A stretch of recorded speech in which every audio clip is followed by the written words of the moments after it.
Hi everybody, I'm Bree the Plant Lady, checking in with a late July weekly garden tour right here from my gardens in Fuquay, Varina, North Carolina. It is the end of July, it is incredibly hot, and we've actually been relatively dry this week, although not dry compared to other parts of the country. But we have been over 100 for several days in a row. It's like oppressive humidity. There is some thunderstorm chance in the forecast that I'm hoping does come true, because I've been spending a lot of time each day having to drag hoses around and keep everything watered. But I'm excited to show you how everything is growing, so I think that you will be really impressed compared to how everything looked the last time I posted a weekly tour. Well, here at the greenhouse, hopefully you watched the kind of renovation of this last week when I removed all the buckwheat, and you can see the eggplants are doing really well. In fact, I have so many more eggplants to harvest. I've basically been eating eggplant every day. I try to get them at this size just because they're not so big. But yeah, you generally don't need to plant like more than 3. I planted 5 in this bed and 5 next door. It's way too many eggplants, just putting that out there. The coleus are doing well. Some of the hydrangeas look great, like that one. Others, literally right next to it, don't look great, and they've been getting watered. So I really don't have, I don't understand. I used to do so well with hydrangea paniculata, and that's not from dying because of deer. Now, these have been severely eaten, don't get me wrong. But at least for the moment, it looks like the deer are leaving some of the oak leaf hydrangeas alone, and they're allowing the okra to finally get up to size. It's still not blooming yet, which is a little annoying. The cotton looks great. In fact, the cotton has started to bloom. See, look at that flower right there. See more flowers here. Those flowers all eventually become cotton balls. And yeah, I love growing cotton. It's a plant that does really well here in the Southeast, and it's really beautiful. Plus, I like to decorate with the cotton balls at Christmas time. So one thing that I was aiming to do here at the greenhouse is really do a comparison of not direct seeded, but transplanted garden. This was done the middle of June versus direct seeded, which I did here on the 28th of June. And there's a huge difference, not only just like from a design perspective. There's way better ground plane coverage with this. I probably do need to come through though and do some strategic thinning, which I don't typically do, but I know from experience that the sesame gets really large, and I have a lot of sesame all through here. And what I'm really aiming for is more of a mixture with sesame and cosmos and zinnias, which you can see in this area have better mix of stuff. But just so you know what we're looking at here, we've got sorghum and corn sort of off-centered. We've got sesame, zinnias, sorghum, okra.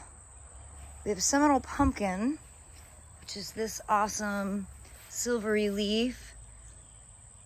And then I did do a border of peppers, of jalapeno peppers that were transplanted in, but everything else was direct seeded. And, you know, I like ground plane coverage because I don't want to have to weed. So I prefer this over this entirely planted section here, because I am having to come through and weed out crabgrass kind of specifically in all the open mulch space of this bed. But I thought it would be kind of fun to show you a foodscape from buying plants from a nursery, essentially, versus direct seeding. And, you know, as the season goes on, I think it'll be a really fun comparison for all of us just to keep in the back of our heads. But there's a pretty dramatic difference at this moment. Basically 1 month since this side was seeded, and this is about a month and a half since that's been planted. Panning to the other side, I'm on the list for the arborist. This big sycamore is going to be pollarded, so that's going to change the light significantly. Not sure when it's going to get done, sometime in August. But I'm just sort of pausing on doing anything here because I'm not sure how the plants will react once they do get more light. I have not been running a sprinkler in any part of this fence line, and it's showing. But I have been strategically watering specific things to make sure that, you know, certain things stay alive and well. I'm really impressed with how big all of this sorghum has gotten. I love it. I think sorghum is so beautiful. And I'm glad to have a couple of self-sown castor beans. These are really starting to get some nice size on them. And, you know, this used to be basically a castor bean thicket for years. I've been working hard to knock that back, and I like having a couple. That's just something I have to keep up on and prevent them from obnoxiously self-sowing. Well, over here you can see Golden Panther, Miss Sophia, is guarding the native fern patch, which is doing very well under the taxodium. I haven't been running a sprinkler, but I do water this pretty much every day when I'm watering all the pots. It's pretty dry on that side. That's the side I thought would get a little bit more sun, but you can see the taxodium has grown a lot and really doesn't get any sun at all. So I do plan to transplant these things, but now it's too hot and dry. So that will wait until a different time of year. And as I walk out front, you can see the Baltonia is starting to bloom. I did not Chelsea chop it this year, so it's a bit unruly. And I have done some cleanup in this bed. This is, you know, it's all sand and it's really difficult to keep watered, and it's so dry.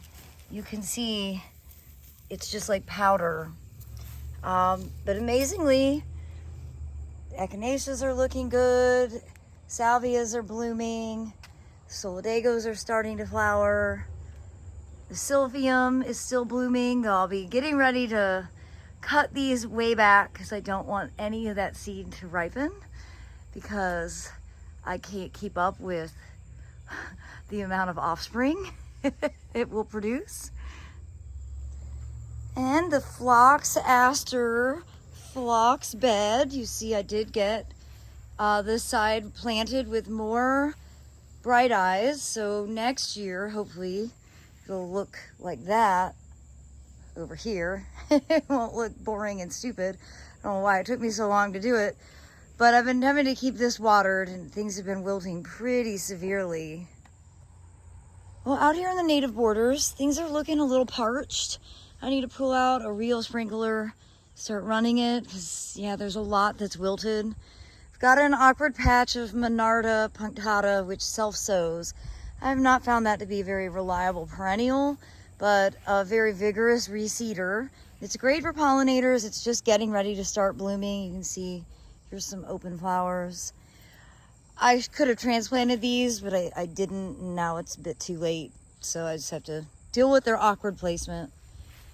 I have been running sprinkler, but really I've been trying to deep water using the donut, and that is effective, but I'm not getting enough square footage. So I think tonight I will start sprinkling for real, because as you can see over here, you know, we've got Rudbeckia wilted, not echinops, good lord, Orangium yucifolium that's splaying from being too dry. You see Itea is starting to curl up and really show some serious signs of stress. This Henry Eiler's Rudbeckia subtomentosa is definitely one of my favorites, and I'm so appreciative that it's blooming, but it definitely likes some more water. And maybe 5 degrees cooler, just saying. Yeah, Father Gilla is looking really quite bad. More Monarda looking bad. So yeah, it's time to start running sprinklers for sure. actually looking, and it even looks like the mountain mint, the Pycnanthum mimudicum, is a wilty. And I always say that could survive on the surface of the moon. So I guess central North Carolina at the end of July is more like the surface of the sun. Well, everybody, I'm going to go ahead and turn a sprinkler on because I think it's really necessary. But I do hope that you will tune in tomorrow for a weekly garden tour featuring everything that is growing next door at the Carolina Cottage. As always, thanks so much for watching, and happy gardening.